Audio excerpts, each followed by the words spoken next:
Now let's move on to the explanation of 7th paragraph in which there are following complex words. The first difficult word is wistful, जिसका उर्दू में मतलब है हसरत भरी.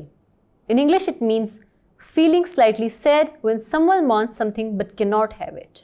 The next word is onlookers, जिसका उर्दू में मतलब है तमाशाई.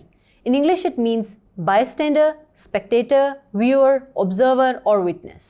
The third word is amidst, जिसका उर्दू में मतलब है के दरमियान. In English it means in or into the middle of something. The next word is graciously, जिसका उर्दू में मतलब है शफकत से. In English it means in a courteous, kind and pleasant manner. The second last word is concession, जिसका उर्दू में मतलब है रायत. In English it means reduction or discount. And the last complex word in 7th paragraph is compensate, जिसका उर्दू में मतलब है तलाफी करना. In English it means make amends or repay.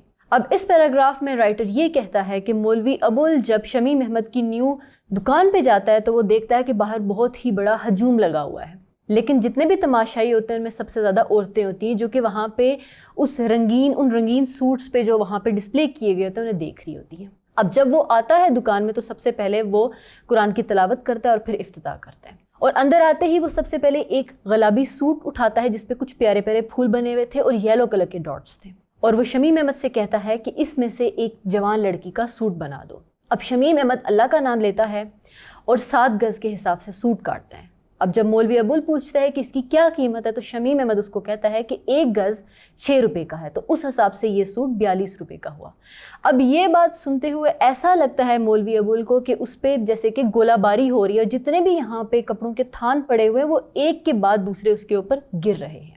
इसके बाद वो पैसे निकालता है और 42 रुपये उसको दे देता है, जबकि 1 रुपया वो अपने पास रखता है. अब शमीम अहमद उसको कहता है, मुस्कुराता है और फिर कहता है कि आप मेरे पहले गाहक हैं इसलिए मैंने आपको किसी किस्म की रायत नहीं दी, लेकिन अगर अल्लाह ने चाहा तो मैं आपको किसी और तरीके से रायत दे दूंगा. अब ये बात सुनने के बाद मौलवी अबुल कुछ मुस्कुराते हुए और कुछ खुशी से अपनी बगल में वो सूट रखता है, 1 रुपया भी पास रखता है और आहिस्ता से चला जाता है. और यहाँ पे ये पैराग्राफ ख़त्म हो जाता है.